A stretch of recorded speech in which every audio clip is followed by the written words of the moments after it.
Hey guys, how's it going? I'm GeniusPhoenix1.4 and today I'm going to be showing you how to do the rooms in the room editor in GameMaker1.4.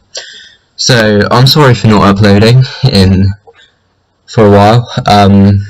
Yeah, I was trying to get a video out on how to solve a Rubik's Cube, but I haven't got a camera good enough and I don't have enough money to buy a good one, so I'm just not gonna do that for a while. So I'm gonna come back to this right now. My Wi-Fi's been a bit bad, so I haven't really been able to upload at all. But anyways, yeah. Okay. So rooms, yeah. First thing you're gonna want to do again. Actually, just quick bit of trivia beforehand. Rooms are probably the most important part in your game, maybe after objects, because they are you can't run your game without having at least one room. So yeah, pretty important. Okay, quick contents. We're going to go over settings, we're going to go over views, objects and backgrounds. They move quite a lot, the menus, so it's quite annoying.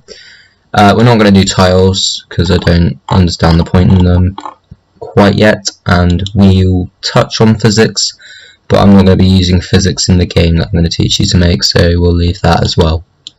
Start on settings. Again, name, prefix, you want it to be RM_. If you don't understand why that, please just watch the playlist because it's covered in my first video. And we'll say this is level _1. So we might have like a menu or something as well, and a level 2 and all of that. But for now, we'll just have a level 1. The width and height are quite obviously the width of the room and the height of the room. This will also be how big your port on screen is, unless you change that in views. So that's like the size of the window. Yeah, and you can change these to fit the size of your background. So mine is 259 by 194. So that is quite small, and I'd probably make the width and the height a multiple of them, and then stretch the background out or something like that. Or have it so it tiles and it's all tiled out into quarters or something, which you can also do, and we'll cover that in backgrounds. But for now, I'll just keep it at width and height, and I'll change it in a second when we move on to backgrounds. Speed is pretty much the FPS, and if you don't understand what FPS means, in this context, it's the frames per second. So the default is 30, so your room will run at 30 frames per second.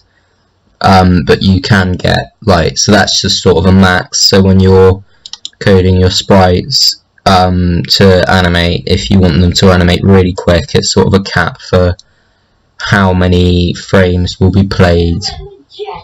But yeah.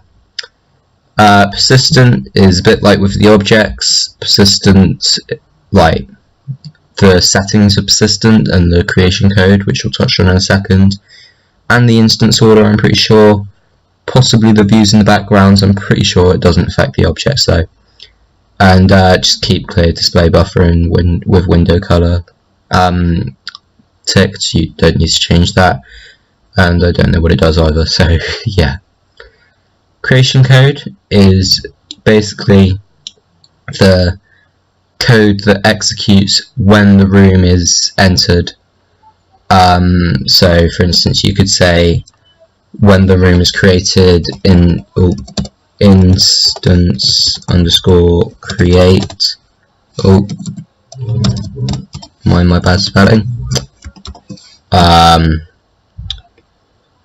100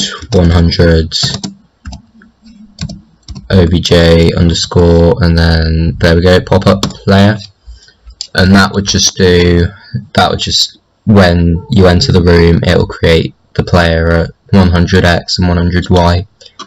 So yeah, we're not going to do any editation of that yet, because we don't need to. The instance order, I don't really understand, so like there's not really much point in this, but when you create an object in your room, it's known as an instance, especially if there's more than one type of that object. So if you created like a wall, there's more than one type of that wall, then it would show up with lots of different ones, and they have really long, confusing names that you really don't need to memorize the names of, and you can just sort of like pull out how many there are, or when it's probably something to do with when they're created, when you load up a room. So, and you can edit so you can edit the actual object, you can remove the object, you can rename the instance and maybe the object, and you can access the creation code, like with that creation code there, but for all the separate instances. So that'll be used for if you've got different types of, like if you had an enemy with a level system, you could edit their creation code, so one of them was level 1 and one of them was level 2, but you wouldn't have to change anything in the code of the actual objects, because that would take a lot of time. Okay, so we'll close that. We'll go into backgrounds now. You can ignore this background 0, background 1, all of that. You don't need that. You can ignore these two checkboxes here as well. The things you want to be focusing on are draw background color, which you can turn on and off, and that will just give you like an overview of whether you get this color here, which you can change as well. So you can see that's become red now. But you don't have to have this on, it's only really if you can see anything in the background. If you have it off, it just won't have any colour. This is where you actually choose which background you're going to use. So like I said there, it's not like, it's a bit weird, yeah. Tile horizontally and tile vertically, just make it so it's like repeated in both directions. I believe this is like the offset of, yeah, where the background starts for the X and the Y. So I just keep that on 0, 0, especially if you're using one clear black background. We'll just quickly, let's see, alright, 259 and 194. Let me get a calculator a second, because I'm not doing mental maths in the video. So 259 times maybe 3 or 4.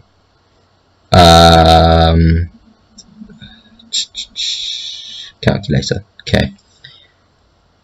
259 times, say 3. That's 777. Try 4, 1036, so that's closer to this. It's a good size.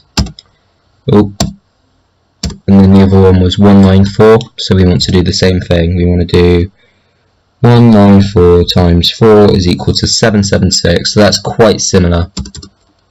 And then if we go back to backgrounds, set it to stretch, you can see the delete that for a sec. You can see the background is now filling the whole room. And yeah, but you can change that about if you want.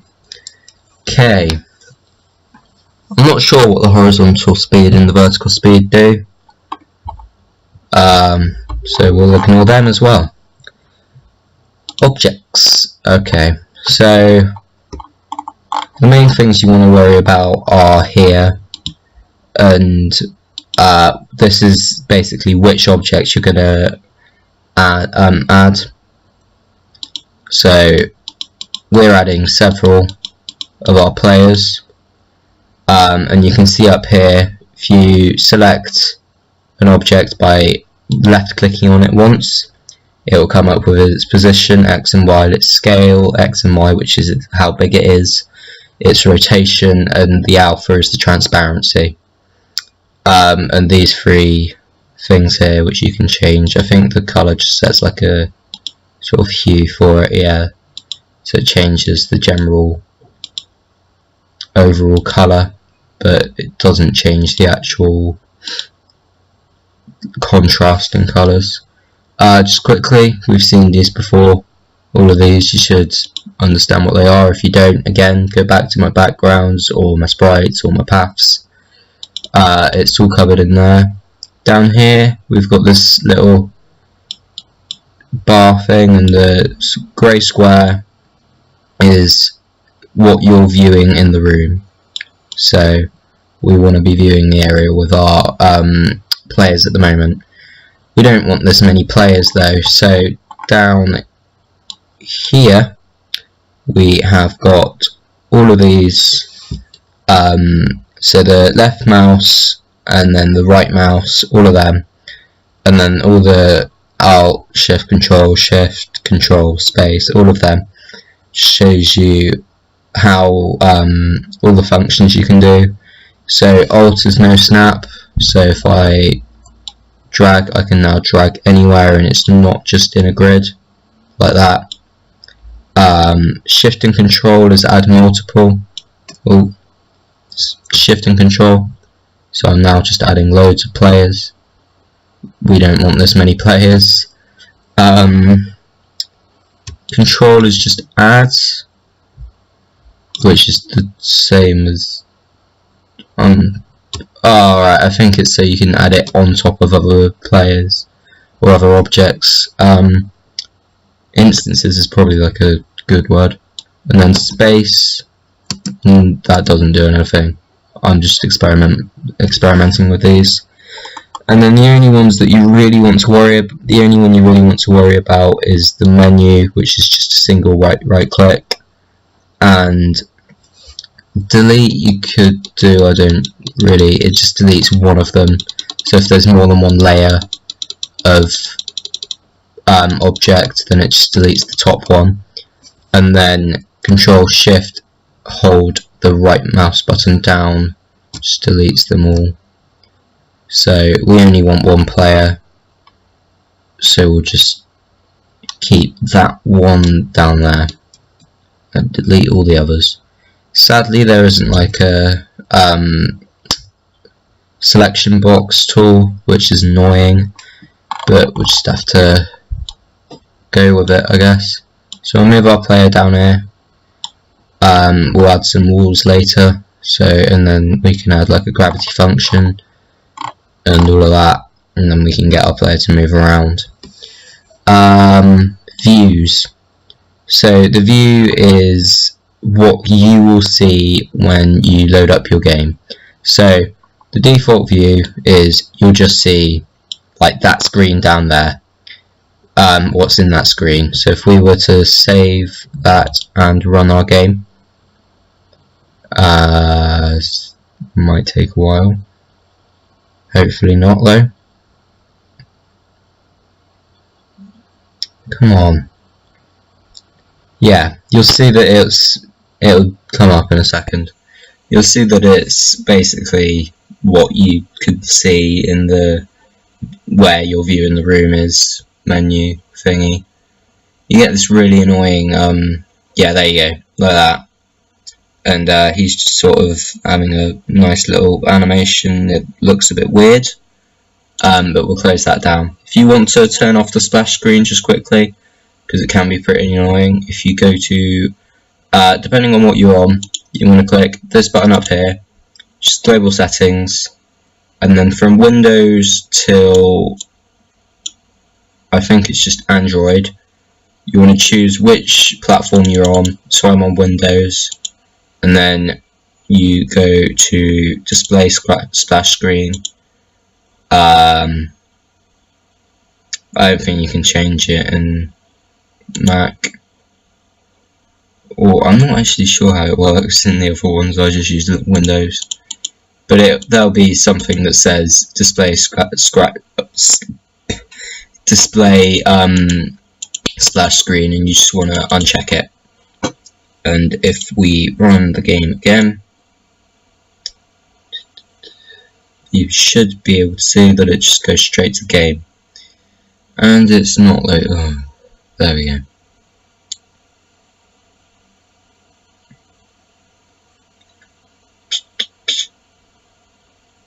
There we go. See, there's no splash screen. Anyway, that was like that. That was what it looked like, and we don't really just want to have that, especially if we want to keep sort of half the room hidden. And if you know, like, you've got Mario and Kirby and Sonic, they've got a massive, great long room. You don't want to be able to see the whole room, you just want to be able to see the part of the room around your player. So we go into views, you want to enable the use of views, visible when room starts, and then you change the view in room. So you want the view in room for this to be, I'd say, see how many blocks, 1, 2, 3, 4, 5, 6, 7, I'd say 8 around, 4 on either side around. So 4 times 32 is 128, 240, 256, I believe. Don't shout at me if I'm wrong. And then we'll say 2 on either side, so be 128 in height. And then we want our port on screen to be pretty big. We'll make it same size as our level size, our room size, so 1036 and 776. Oh, wrong one. 1036 and 776. And then we want it to be following OBJ player, and the HBOR and the VBOR are the how, like, the border for your player. So if we want it, we'll have it as half, so it's in the exact midway point between that end of the camera and that end of the camera. And the only time it won't be is when the camera can't go out of the room and he'll just go up to a wall or something up there. But we could change that by adding in a border so he can't go any further than there or something. And then the VBOR will make, we don't really want it to be halfway, so we'll make it like 48 or something like that. And then we can ignore these here. So that should be it. We can't move our player yet, so there's no really point in checking if the camera can move, but it should be, when we load it up, it will be around our player, and yeah, like that. We might need to change the port on screen a bit, because that looks a little thin, thinner than a 32 by 32. We also probably have to get a better background, because this one isn't a very high resolution. So yeah, that's all I should be able to do today. I might start doing a couple of gaming videos on my channel, because seeing as I'm making games, I might as well play some, and I do love to play a good game. I probably won't be playing any online games, mostly because, like I said earlier, my Wi-Fi isn't great and it will lag a lot. So yep, save your project, guys. I probably haven't told you to do this yet. Don't close your project without saving it. It's not a good idea. And just like do the spam thing to make sure it is saved. But that is all from me. I should see you in a couple of weeks. Goodbye.